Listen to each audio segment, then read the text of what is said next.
사랑하는 초업제교회 성도 여러분, 유튜브 시청자, 구독자 여러분 반갑습니다. 김정비 목사입니다. 오늘 2024년 8월 19일 월요일 아침입니다.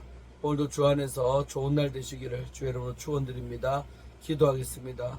아버지 하나님 고맙고 감사합니다. 또 이렇게 한 주가 시작되게 하시고 월요일을 맞이하게 하시니 감사합니다.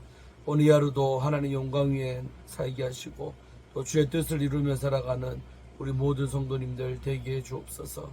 우리 시간에도 말씀 묵상할 때 또 주의 종 입술을 주장하사 하나님 말씀만을 잘 풀어 증거하게 하시고 또 말씀 받는 우리 모든 성도님들 심령 옥토밭 되게 하셔서 30배, 50배, 100배로 결실케 하여 주옵소서. 이 시간을 성령 하나님께 의탁하옵고 우리를 죄에서 구원하신 예수님 이름으로 간절히 기도 올리옵나이다. 아멘. 네, 오늘도 찬송가 우리 312장 너 하나님께 이끌려 찬송 부르고 우리 말씀 보도록 하겠습니다.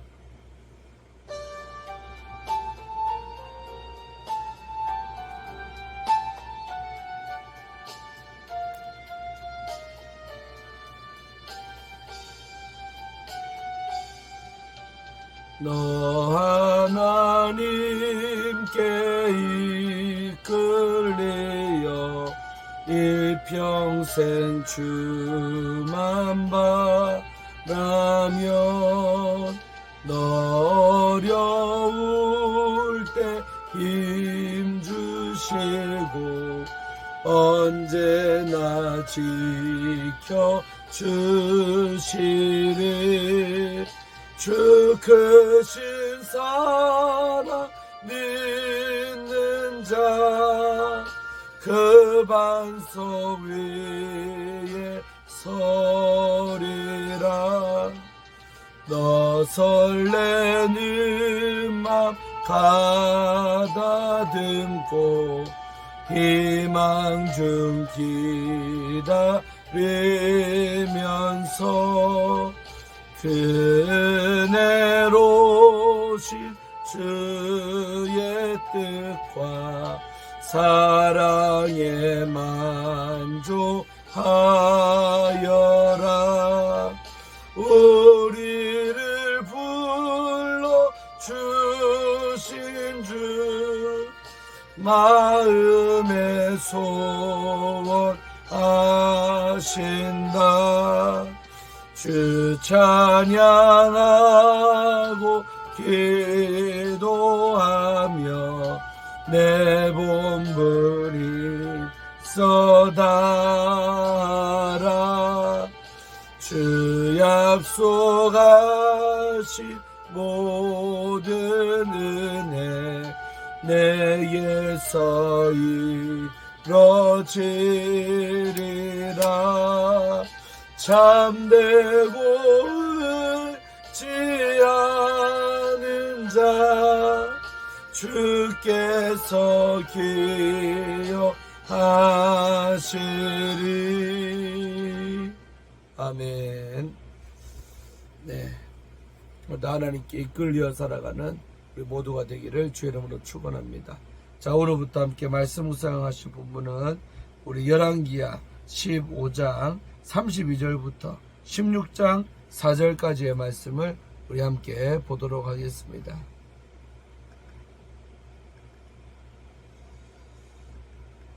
제가 읽어드리겠습니다.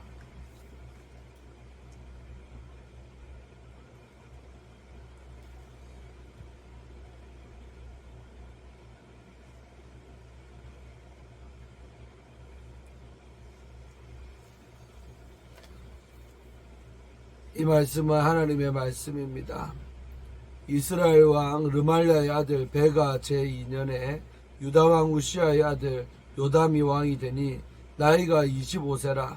예루살렘에서 16년간 다스리니라. 그의 어머니의 이름은 여루사라. 사독의 딸이더라. 요담이 그의 아버지 우시아의 모든 행위대로 여호와께서 보시기에 정직히 행하였으나 오직 산당을 제거하지 아니하였으므로 백성이 여전히 그 산당에서 제사를 드리며 분향하였더라. 요담이 여호와의 성전의 윗문을 건축하니라. 요담의 남은 사적과 그가 행한 모든 일은 유다왕 역대 지략에 기록되지 아니하였느냐. 그때 여호와께서 비로소 아람 왕 르신과 르말라의 아들 베가를 보내어 유다를 치게 하셨더라. 요담이 그의 조상들과 함께 자매 그의 조상 다윗성의 조상들과 함께 장사되고 그 아들 아하스가 대신하여 왕이 되니라. 르말라의 아들 베가 제17년에 유다의 왕 요담의 아들 아하스가 왕이 되니 아하스가 왕이 될 때 나이가 20세라. 예루살렘에서 16년간 다스렸으나 그의 조상 다윗과 같지 아니하여 그의 하나님 여호와께서 보시기에 정직히 행하지 아니하고 이스라엘의 여러 왕의 길로 행하며 또 여호와께서 이스라엘 자손 앞에서 쫓아내신 이방 나라 사람의 가증한 일을 따라 자기 아들을 불 가운데로 지나게 하며 또 산단들과 작은 산 위에와 모든 푸른 나무 아래에서 제사를 드리며 분향하였더라. 아멘. 오늘 어제에 이어서 함께 말씀 볼 때 은혜 받으시길 바랍니다. 이제 오늘 32절부터는 유다의 왕 요담에 관한 이야기가 나옵니다. 그 아버지가 52년 동안 장기 통치했던 바로 그 우시아죠. 그러나 우시아가 하나님 앞에 교만함으로 정말 또 나병 환자가 돼가지고요 유폐생활을 합니다. 그리고 끝에는 요담이 유폐생활할 때 아버지를 대신해서 이미 실질적인 왕노릇을 하고 있었던 것이죠. 자, 32절에 보면 이스라엘 왕 르말라의 아들 베가 제2년에, 그러니까 북쪽 이스라엘은 바로 베가라는 왕이 2년째 다스릴 때 남쪽의 왕이 이제 바뀐 거죠. 유다 왕 우시아의 아들 요담이 왕이 됐다는 것이죠. 아버지 이어서 요담이 왕이 됐어요. 그때 나이가 25세, 비교적 젊은 나이 아닙니까? 완전히 어린 것도 아니고 그렇다 나이 많은 것도 25세, 청년의 나이죠. 그때 이제 등극을 하는 거죠. 왕이 된 거죠. 자, 그래서 예루살렘에서 16년간을 다스렸다. 그러나 다스린 기간은 짧죠. 25세에서 16대 해봤자 뭐 얼마 됩니까? 41살 때 왕로로 끝나는 거죠. 그랬는데 그의 어머니의 이름은 여루사라 사독의 딸이더라 이래 돼 있죠. 우리가 이렇게 힌트라고 합니다. 힌트. 이런 말이 다른 왕 때는 안 나오는 왕들도 많은데 이 요담할 때는 그의 어머니의 이름, 그러니까 우시아의 부인이 되겠죠. 자기 어머니니까. 어머니 이름이 여루사인데 누구의 딸 되었어요? 바로 사독. 사독이 누굽니까? 제사장 아닙니까? 대제사장. 사독의 바로 딸이 바로 여루사라는 딸이었는데 그 요담의 어머니죠. 다시 말해 제사장의 딸이니까 오늘 말하면 목사님 딸이라 이 말이에요. 그러니까 얼마나 신앙교육을 또 사도이들은 보통 제사입니까? 엄청난 또 영적이고 또 잘했던 그런 대제사장입니다. 사독이죠. 그래서 이 사독의 딸이니까 아주 신앙적으로 좋은 딸이란 말이에요. 그런 신앙이 좋은 엄마의 아들이 요담이라는 것입니다. 할렐루야. 아무래도 엄마가 믿음이 좋으니까 자식한테 영향을 끼쳤겠죠. 그래 보는 거죠. 힌트라는 겁니다. 이게. 자, 34절. 요담이 그의 아버지 우시아의 모든 행위대로 여호와 보시기에 정직히 행하였으나. 칭찬 먼저 나오죠. 이까지만 나와도요 사실은 칭찬는 왕입니다. 일단 다윗처럼 이렇게 정직하게 행했다는 거죠. 자기 우시아처럼 정직하게 행했다는 거죠. 이거 잘했던 점이죠. 요담이. 자, 그러나 뒤에 이제 부정적인 게 나오죠. 35절. 오직 산당을 제거하지 아니했다. 역시 요담 산당 문제를 해결하지 못할 왕이에요. 산당. 그러니까 산당은 예루살렘 말고 딴 데서 제사를 드리도록 허용된 곳이 바로 산당이죠. 이거를 안 없앴다는 거예요. 그래서 백성이 여전히 그 산당에서 제사를 드리며 분향할 때 없애버리면 안 할 건데 내버려 두니까 그곳에서 백성들이 이렇게 제사를 드렸다는 것이죠. 네, 이게 잘못이라는 겁니다. 자, 그러나 또 잘한 거 하나 또 나와요. 요담이 여호와의 성전의 윗문을 건축했다. 할렐루야. 자, 여호와의 성전, 하나님의 집이죠. 그 성전이 있었는데 윗문을 건축했다. 그 한마디로 요담 이전에 윗문이 없었다는 거죠. 위쪽에 문을 건축했다. 이거는 요담의 어떤 업적이라고 할 수 있어요. 요담은 정직하게 행한 거나 이런 윗문 세운 건 업적이고, 그러나 단점은 바로 산당을 없애지 못했다는 것이지요.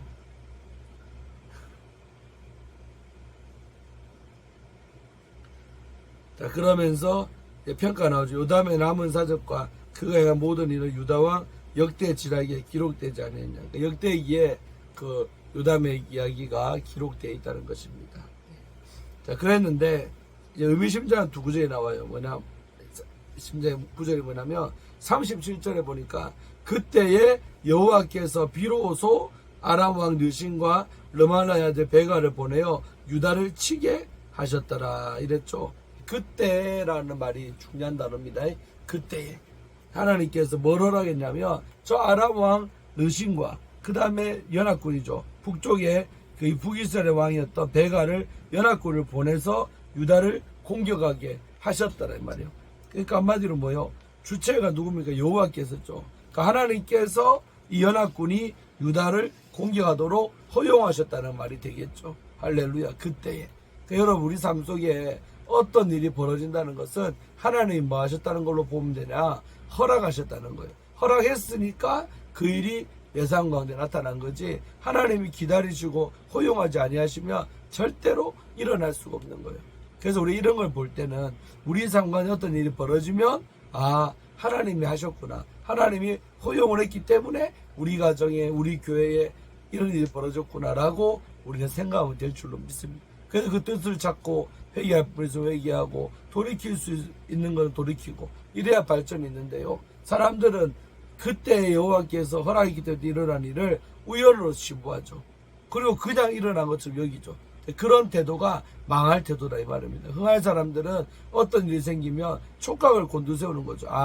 이건 하나님의 사인이구나. 하나님이 허락하셨구나. 할렐루야. 그런 겁니다. 하나님 허락 안 하면요 절대 일어날 수가 없는 거예요. 그러니까 연합군이 유다를 치는 것도 하나님이 허락하셨기 때문에 일어나는 이러한 사실을 꼭 기억하시기를 바랍니다.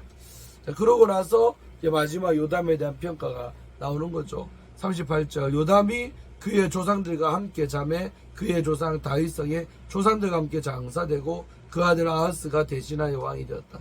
그래서 요담은 뭐 오래 사는 왕은 아니죠. 41살의 나이로 죽게 됩니다. 그러나 그 죽음 자체가 비극적인 건 아니에요. 짧게 산 건 아쉽지만 뭐 칼 맞아 죽거나 자다가 죽거나 비명행사하거나 그런 게 아니고 정상적인 죽음입니다. 그래서 그 다윗성의 장사가 되고 조상들 선대 왕들 같이 똑같이 대우받으면서 묻혔던 왕이 바로 이 요담 왕이 되겠습니다. 할렐루야. 자, 이어서 우리 넉 절만 더 보려고 합니다. 16장 넘어가서 우리 1절에 보니까 르말랴의 아들 베가 제17년에 북쪽 왕 베가 왕이 다스린 지 17년에 유다가 왕이 바뀌죠. 요담의 아들 아하스가 왕이 되었다는 것입니다. 아하스가 왕이 됐다. 아하스가 왕이 됐던 나이가 20세라 그랬지요. 그러면 여러분 역순으로 하면 이때 아하스가 20세니까 요담이 25세 때 왕이 되잖아요. 그리고 16년간 맞죠?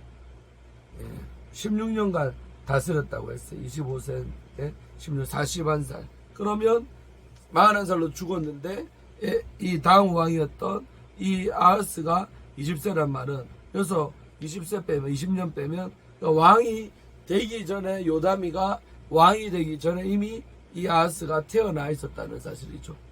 이해됩니까? 16년간 아버지가 다스렸는데 이 요담 나이가 왕이 될 때 나이가 20세니까 여러분 이해되죠? 그러니까 그 4년 전 왕되기 4년 전에 이미 이 요담의 아들이 아하스가 이 세상에 태어나 있었다는 겁니다.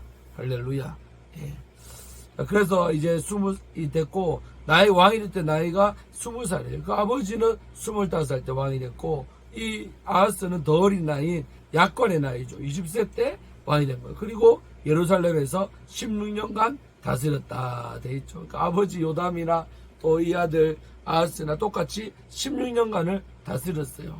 자, 그런데 이제 이 아들이 문제가 있는 거예요. 자, 뭐냐? 다스렸으나 그의 조상 다윗과 같이 아니었다. 하여튼 남유다는 기준점이 누구냐면 바로 성군이었던 다윗입니다. 다윗과 같이 아니었다 이 말은 잘못했다는 거예요. 다윗처럼 정직하고 하나님 볼 때 기뻐하는 왕이 못됐다는 거죠. 이 아하스라는 왕은 다윗과 같이 아니하여 그의 하나님 여호와께서 보시기에 정직히 행하지 아니했다. 또 틀렸죠. 정직히 행해야 되는데 정직함도 없어요. 행하지 아니하고 대래 어떻게 했느냐? 저 북쪽 이스라엘 왕들의 길로 갔다는 거죠. 그게 무슨 길? 여로보암의 길이요 우상 숭배의 길이 되는 거죠, 여러분. 그래서 이스라엘의 여러 왕들의 길로 이 아하스가 따라갔다. 세상에 그 아버지까지만 해도 괜찮은 왕들인데 이 아하스 시대 때 돼가지고 타락한 왕이 남쪽에 등장한 거죠, 오랜만에. 그래서 그 우상 숭배 길로 갔어요. 그리고 여호와께서 이스라엘 앞에서 쫓아내신 이방 사람의 가증한 일을 따라. 이런 우상숭배죠. 이방 사람들이 하는 가증한 일, 하나님 보시기에 가증스러운 일이 우상숭배인데 그걸 따라갔다는 거죠. 그러면 어떤 짓을 했냐? 자기 아들을 불 가운데로 지나가게 했다. 세상에. 이게 바로 몰록 우상에게 하는 행위입니다. 그 우상을 섬기는 사람들은요, 바로 이 몰록 우상은 아수르의 국가신인데 그 아수르 국가신에게 예배하는 형태로 불 가운데 자기 새끼를 지나가게 하는 거예요. 세상에 그런 아버지가 어디 있습니까? 근데 이 아하스가 바로 그런 죄를 짓게 되는 거죠. 그래서 자기 자식을 불 가운데로 지나가게 했다는 것입니다. 안타깝지 여러분. 예. 참. 자, 그리고 또 어떤 것도 있냐? 산당들과 작은 산의 모든 푸른 나무 아래에서 제사를 드리며 분향했다. 그러니까 조선대 아버지 왕 때도 못 없앴던 그 산당들, 그 다음에 작은 산, 그 다음에 모든 푸른 나무. 그러니까 산당뿐만 아니라 그런 뭐 나무가 산들이 있는 우거진 곳, 또 푸른 나무 아래에서 제사를 드렸다. 한마디로 국가 전반적으로 다 우상숭배가 만연했다는 것이 누구 때요? 바로 이 아하스 왕 때 그래 됐다는 것입니다. 그래서 아버지의 신앙은 괜찮았는데 자식이 이렇게 망가지는 경우도 성경에 보면 종종 나옵니다. 이런 거 볼 때 자, 부모님의 그 믿음 좋음이 자식에게 이어지면 얼마나 좋겠습니까만은 안 이어지는 경우들도 있다는 것입니다. 그래서 우리가 신앙이 계승되어지고 자식들도 아버지 못지않게 예수님 잘 섬기고 또 나아가서는 더 잘 섬기고 더 믿음이 좋은 그런 아들들이 되어야겠죠. 그게 가문이 복받는 것이고 또 성공한 기독교 가문인 줄로 믿습니다. 오늘까지 보고요. 오늘 마치도록 합니다. 그래서 여러분 오늘 우리가 두 왕 봤죠. 요담 왕이나 아하스나 정말로 둘 다 똑같이 16년을 다스렸고 그 아버지는 25살 때 아들은 20살 때 했는데 믿음이 이어지지 못한 것을 전 지적합니다. 이해됩니까 여러분? 요담은 그래도 칭찬들을 구설해 있고 업적도 남겼잖아요. 여호와의 성전에 윗문을 건축하고. 그러나 그 아들이었던 아하스는요 완전히 하나님께 등 돌리고요 우상 숭배하는 아들이 된 거죠. 얼마나 그 아버지가 죽은 다음에 벌어지게 모를 일이지만 그 얼마나 여러분 마음이 아프겠습니까? 저는 늘 기도하고 있는 것이 저도 목회하고 목사지만 부흥사요. 우리 자식에게 믿음이 안 이어지면 속상할 겁니다. 그래서 우리 아이들 예배 때도 좀 흐트러지고 하면 그렇게 경계를 제가 하는 거예요. 저러다가 믿음 잃어버리면 안 되는데 은혜 받아야 되는데 그런 마음이 드는 거죠. 그래서 잘 이해하시고 우리 믿음들이 이어져야 정말 성공이라는 것입니다. 부모만 믿음 좋으면 뭐하겠어요. 자식들이 믿음 좋아야 그게 진정한 성공이요. 자식 농사 잘 지은 거 아니겠습니까? 목회하면서도 늘 그런 부분을 저는 신경을 많이 씁니다. 그래서 사랑하는 우리 모든 성도님들, 또 유튜브 우리 구독자, 시청자 여러분들도 우리의 믿음이 자식들에게 이어지도록 부단히도 우리는 애를 쓰고 또 기도해야 될 줄로 믿습니다. 항상 경계하시고 정말 우리 아이들이 더 예수 잘 믿는 아이들이 될 수 있도록 기도 많이 하시기를 축원합니다. 자, 오늘 기도하고 마치겠습니다. 하나님 아버지 고맙고 감사합니다. 오늘도 월요일 아침에 이렇게 아버지 귀한 말씀을 묵상하게 하시니 감사합니다. 오늘 묵상하면서 깨달은 하나님의 말씀을 우리 삶 가운데 잘 적용시키게 하시고 우리들도 믿음이 이어질 수 있도록 요담은 믿음이 괜찮았으나 그 아들이 아하스는 형편없는 우상숭배자가 된 것을 볼 때 얼마나 여러분 변질된 것을 보지 않습니까? 아버지 우리 집들에는 이렇게 하시고 정말 부모님보다 아이들의 믿음이 더 좋아지게 하시고 부모보다 하나님을 더 잘 섬기는 믿음의 우리 아이들이 될 수 있도록 축복하여 주옵소서. 주께서 우리와 함께 하실 줄로 믿습니다. 영광받아 주옵소서. 오늘의 삶도 주께 모든 것을 의지하고 우리 구주 예수님 이름으로 간절히 기도합나이다. 아멘. 할렐루야. 예, 사랑하는 성도 여러분, 어저께 여러분 참 죄송하고 제가 너무 그리고 잘 또 다녀왔습니다. 조천영락교회 가서 헌신예배 강사로 잘 섬기고 유튜브에도 영상 올려놨으니까 또 잘 보시고 은혜 받으시고 하여튼 그렇습니다. 한 주간 잘 지내시고 오늘도 휴가인데요. 잘 또 다녀올 수 있도록 하겠습니다. 휴가지에서도 또 영상은 계속 올리도록 하겠습니다. 그리고 수요일 날은 제가 인도하니까 또 수요일 날 많이 나오셔서 함께 은혜 받도록 하겠습니다. 네, 좋은 하루 되시기 바랍니다. 샬롬.